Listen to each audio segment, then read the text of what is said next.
It's time now for the award-winning #1 local talk show in Northeast Pennsylvania, The Sam Lesante Show. Now here's your host, Sam Lesante. So folks, it's called the Hazleton One Community Center. Let me tell you a little bit about the mission statement.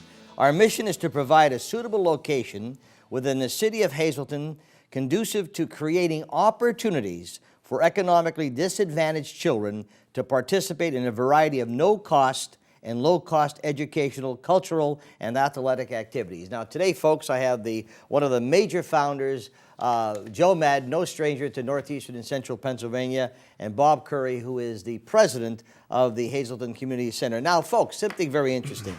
If you Google Joe Maddon, okay, if you Google Joe Maddon, here's what you're going to find on the Google. The son of an Italian dad and a Polish mom. Maddon grew up in an apartment over his dad's plumbing shop. His father, Joe Sr., passed away in 2002, 6 months before the Angels won the World Series with Maddon as bench coach. His mother, Beanie, 78, is still a waitress at the third base luncheonette restaurant in Hazleton. Now, this is when it gets really important. Not that mom and dad are not important, but here. Maddon attended Lafayette College where he played baseball and football. However, folks, this is highlighted and underlined. Before each game, Maddon calls Samuel Lesante, CEO of the Sam Lesante Show, for instructions of how to manage that game. I think that's fantastic. How did that get into this? That was a big part of our success. I don't know. I'm sure you edited that appropriately, but that was a big part of our success right there. Thank you so much. And listen, Joe, I'm not charging for the advice. You know, he texts me before the game, Sam, what should I do here? What should I do? Keep sending the fish oil, I'll be fine. You'll be fine. Joe, it's a pleasure to have you. It's you, really nice. And Bob, it's always a pleasure to have you on the show. Thank you. Well, first of all, exciting things happening in Hazleton as well as for the entire northeastern central Pennsylvania community. Hazleton One Community Center, okay, one community for everyone. And on this show, Joe, I like to really talk about, we talked about this before, and you know, the reasons, the purpose, etc. Because everybody has ulterior motives, etc., etc. You know, why is Joe Maddon doing this? Why is Joe Maddon doing this, etc. Let's talk about the concept of how this thing evolved. What was the reason for it? And I read a little bit of the mission statement of what we want to do. So how did this whole thing start, Joe? I'll try to keep it brief. A couple years ago, I came home for Christmas and quite frankly did not like what I was seeing. I felt a lot of tension between the Hispanic population in our hometown as well as the Anglo groups. I'm in professional baseball. I'm in Major League Baseball. Been doing it for several years now, and I have a lot of really great Hispanic friends, and I really like this group of people a lot. So when I came back home, I'm watching all this unfold, and I'm thinking as I'm watching this, our hometown has a pretty good chance to fail unless we absorb these people into our community and understand how they can make us better, which they will. So I talked to Bob, I talked to my cousin Elaine, and we started thinking of ideas or ways to bring the group together. For me, it's not unlike what we've done with the Tampa Bay Rays. You got to build relationships. After you've done that, we start trusting each other. And once you and I trust each other, then we can exchange ideas, constructive criticism in a manner that's going to benefit both sides where there's no pushback. So my idea is community center-wise, get everybody together, primarily start with the kids. You get them all in the one building. And this isn't just about Hispanic kids. This is about all the kids in the area.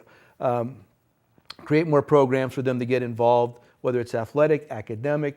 And again, I just mentioned, Bob and I were talking before we came in here. There used to be a couple high schools in this town. There were several junior high schools in this town where there was a bunch of different teams where kids can be involved. There's hardly any of that anymore.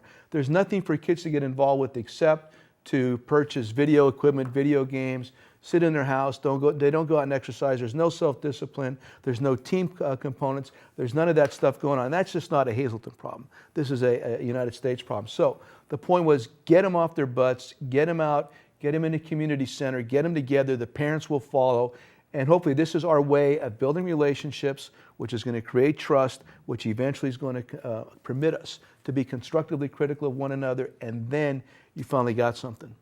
That's it. You know, if I could jump in also, sure, because I just want to piggyback off something that Joe is just mentioning. And actually, you said it at the start of the show as well. And that is, there is a sense of miscommunication that's going on in the city. People misunderstand motives, and people say to me, or I hear it secondhand, why are you doing this for the Hispanics? Exactly. Well, let me just please be as clear as I can. I'm not doing anything for the Hispanics. I'm doing something for this community. This is the community where I was raised.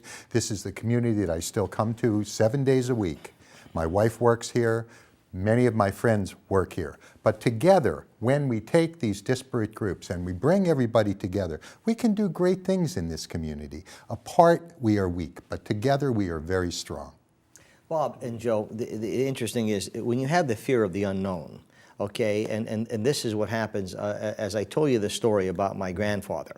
And when he came over, didn't speak English, broken English, and he worked in the mines like we all did. Your mom, your dad, everyone worked hard.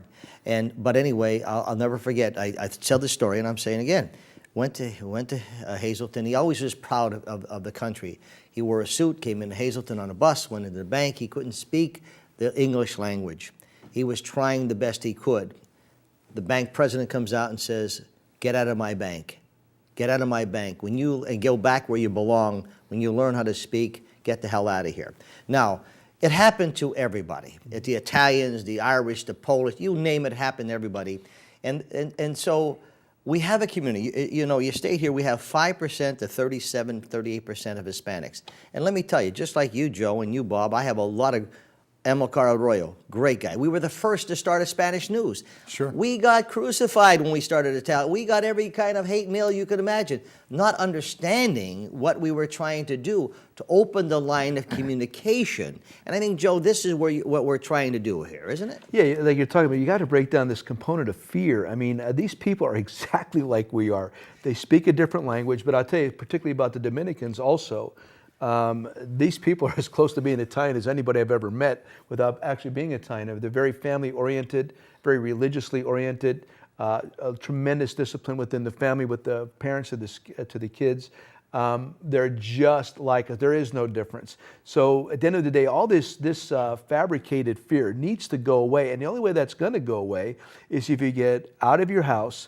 Don't believe everything you see on TV or don't everything. How about reading the paper? All of a sudden we get my friends at the stand. I was going there next. Don't believe everything you read in the newspaper. Get out and meet people in person. Shake their hand, look them in the eye, try to get to know them. That's a big part of our community center commitment. So when that does happen, then eventually you find out that they are just like us. The language barrier goes away, and eventually we start building something great in this town once again, like Bob said. I'm in total agreement with what his description that he just gave regarding the disparate situation. We need to come together, get off your butts, get out of your houses, meet one another. Joe, another area, and Bob, another area was the fact that, you know, we have probably 99% great Hispanic people, and they came here for a purpose. Mm-hmm. There is a ballot element in every nationality. Of course. Okay. The Italians, when my grandmother and grandfather, I go back to because I can relate here. That's the only reason why I'm bringing this up. When my grandmother lived in Partysville and the bad element came in, her relatives or friends came in from New York, and they were bad, they were kicked out of the house. They said, "Get out of here, we don't want you," okay? And so they got rid of the bad element. Mm-hmm. So we do have some problems, there's no question about it. And I think once you begin to harvest the good people and utilize them. You know, like you said, Joe, I played with Polish people, Slovak people, black people. I never saw, we got along wonderful. We enjoyed ourselves. It wasn't, we kidded ourselves, of course, who was a Polak, who was Italian, et cetera, et cetera. But that was the way it was. Sure. Sure. No, I mean, go ahead, Bob.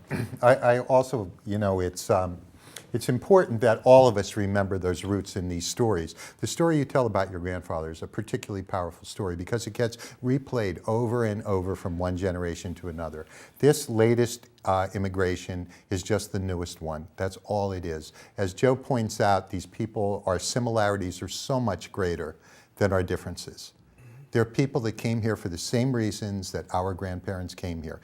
And that is better life for their families, for their children, better education.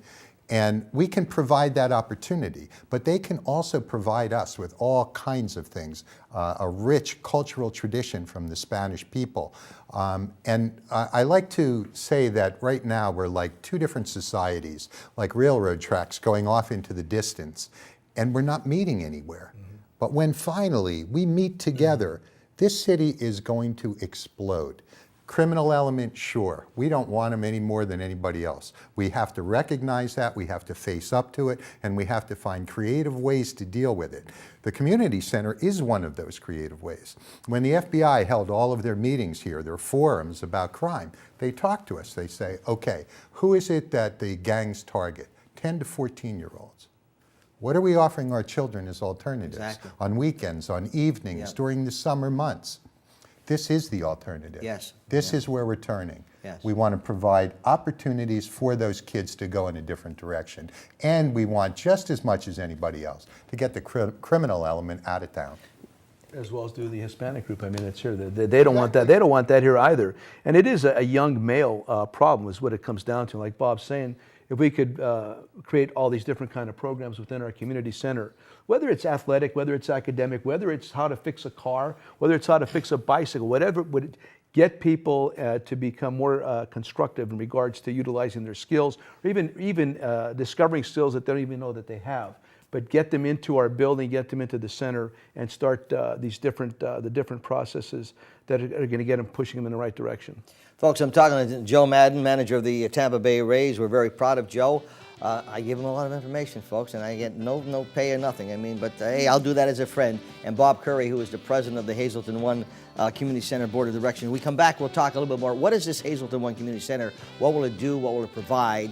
I could tell you this, is that we have to keep an open mind, as you all know, folks. When we started our Hispanic News, I know a lot of you were upset, but however, we're trying to do exactly what Bob and Joe are saying, trying to bring the community together.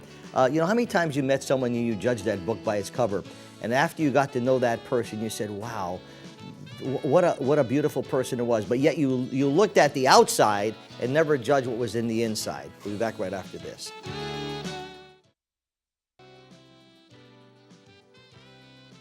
Welcome back to the Sam Lesante Show, folks. Hey, folks, I want to thank you so much. We just finished our survey in the month of November, and you know, we used the John Zogby Pollster Group for information. We used their guidelines, and you know, we're servicing over 250,000 people now. Now, here's the real test: who is watching? And that's the most important thing, folks. We could say we've got a zillion households; it doesn't mean anything. The point is, who's watching? Well, here's what the story is. Our local News 13, how about this? 90,000 of you are watching our local News 13 Monday through Friday. That's per day.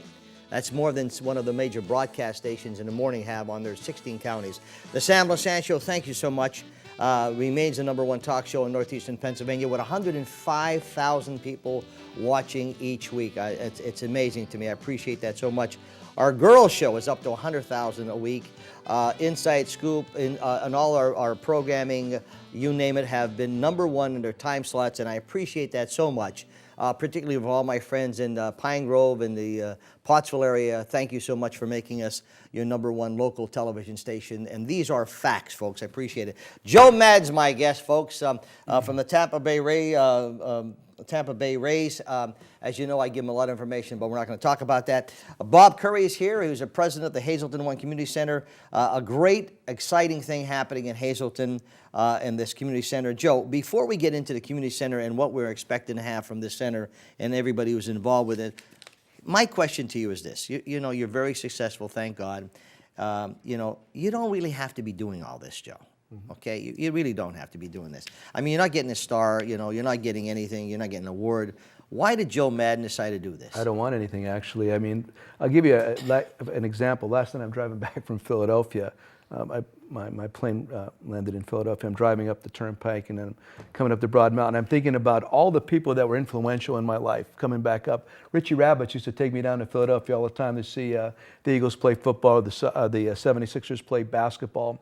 Of course, you think about your dad. My dad was always taking us down there for different games. I'm thinking about Coach Szyminski, Coach Morgan, and then some of my better teachers like Mr. Libinati, all the nuns from Our Lady of Grace School, and I had rock and roll music playing.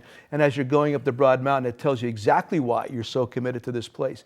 A big part of my success is rooted in the people that mentored me back here. Beyond my parents, beyond my family, all the teachers and the coaches that I had, the wonderful experience that I talked about earlier about growing up in this town. So I don't see these kids today having that same opportunity that I had.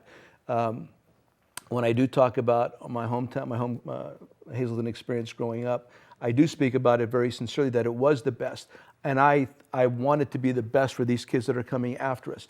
I truly don't want anything from this whatsoever, and I don't deserve anything. Bob and the group that are back home, they're doing all the legwork with this. These guys put in tons of hours, Bob and the board, and my cousin Elaine, my sister Carmine, etc. My involvement was initially an idea, and then hopefully to add some, whatever you want to call the celebrity component, which I'm not really big on myself, but I come back and I want people to understand how sincere I am about this. I want us furthermore to be an example setter for the rest of the region and how to do this. It's not just going to end in Hazleton. Hopefully that we're going to nail it here. We're going to be the best at doing this, and it's going to happen in a very short period of time. And then after that, I want other groups in the area to come and see us and ask us, well, how did you do this? And that we can go and help. It might put Bob in his grave, but this is how we did it, and we're going to keep building on it. So it's really rooted in the fact that I was raised properly here by really good people. And I want the kids that come after us to have the same kind of opportunities. So, Bob, the Hazleton One Community Center, what will it do? What will it mean to the community? And, of course, it'll be at MPB, correct? It will be at MPB. That's the worst kept secret in the city, but of course... we won't tell anybody. Okay, very good. All right. But what we've envisioned initially is a place that had a gymnasium, that had a cafeteria, that had a kitchen area, that had a stage, that had classroom space. And if you think about what they allow us to do, you can fulfill any mission towards your kids if you have all of those components in place. For instance, if we're talking about after-school programs, kids who are having difficulty with falling behind in their studies. They could be language challenged, they could not be language challenged. We will provide, through volunteers, people to help them with their homework, to get them caught up on a regular basis. We can have cultural activities, kids who may not have an opportunity to learn to play guitar. We have volunteers teaching them to play guitar. And we'll have some kind of a component where we have instruments donated. And of course, the gymnasium, the athletic activity that provides, and we're working with the Ripken Foundation in terms of helping us to organize some of those athletic activities. So it's kind of an endless list, and we feel like we're on the ground floor of being able to do something great, or as Joe is saying, doing it right, making it as right as we can so that everybody else looks at this and says, my goodness, that's Hazleton, Pennsylvania. That was supposed to be such a troubled place, and look what they've done. Do you have is it a person who's going to be heading this, the actual place, the school? We will be. And who'll be paying for all these people? And will it be after school? Will it be during the school? Will there be kids there all the time, or how will it work? Well, initially what we think we'll do is we'll start at 3 p.m. when the schools get out, and we'll probably run from 3 to 8 or 3 to 9, depending on what our needs are. But it's also going to be available on weekends, and it will also be available during summer. So it's going to be a wide variety of activities that we plan for it, and we should be open a lot of the time. Now, the financial part to it, we have unusual ways to raise money, as Joe points out, and we should be talking about our upcoming events as well, but that fundraiser is critically important to us.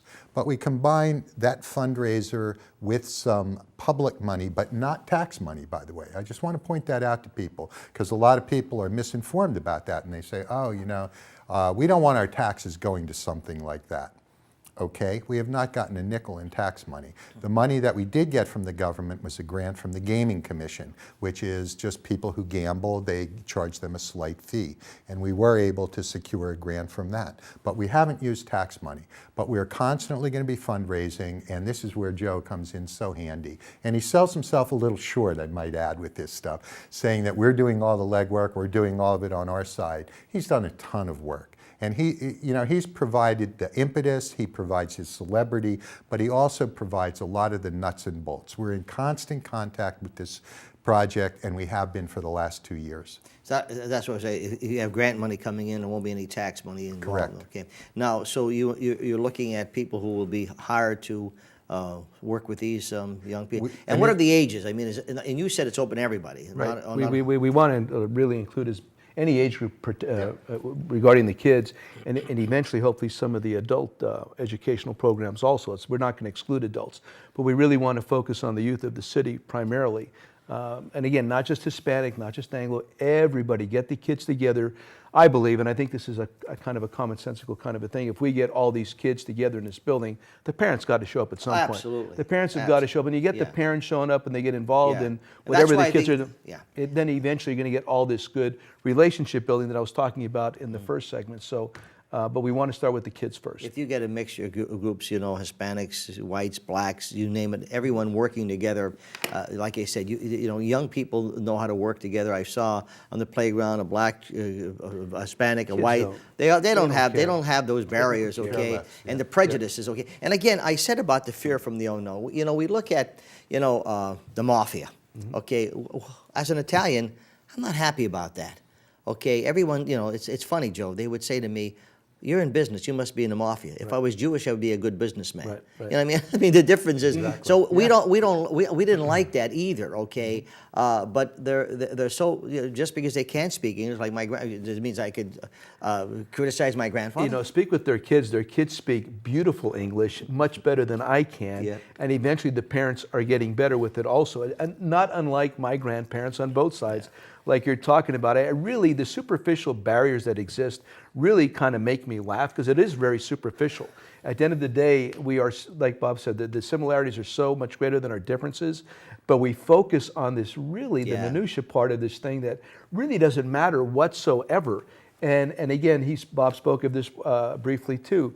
The cultural experience to really understand and embrace a new culture, and whether it's you know, the food component, whether it's the way the party, the dance, whatever. These people are a lot of fun, man. They're a lot of fun. They know how to live life, and sometimes a lot better than we do. I love going. I've been to most of the different countries, the Dominican in particular. These people down there don't have a whole lot, but might be among the happiest people I've ever met in my life. Isn't it the So when you truth? actually visit the island, you could gain a real appreciation for how wonderful these people are. As we all say, let's focus on the good. Absolutely. Versus the bad. Folks, I'm talking to Joe Maddon, who is the honorary board chairman of the Hazleton One Community Center. A great opportunity. Let's look at this as a positive things in Hazleton. Really look at it as a positive. And support them as much as possible. We come back, we'll talk a little bit more about the center and how much Joe will be playing into this. And of course, there's one celebrity they didn't talk about, which is very important.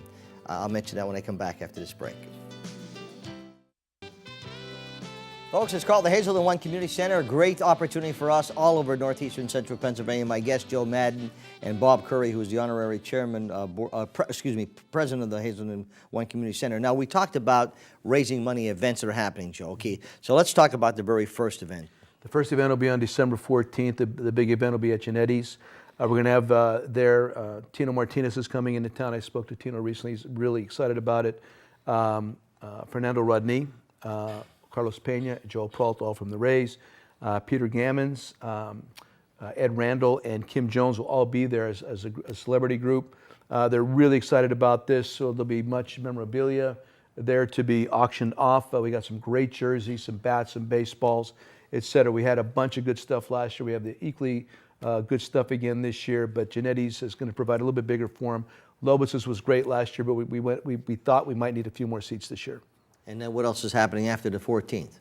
The following night on the 15th, we have the Christmas celebration at the Alice Wiltsey Center. And this year we have a different theme, and I think it's going to be a wonderful night. I think it's perfectly in keeping with family, tradition, and Christmas. We've got some of the best youth, Hazleton's talented youth, to perform for that night.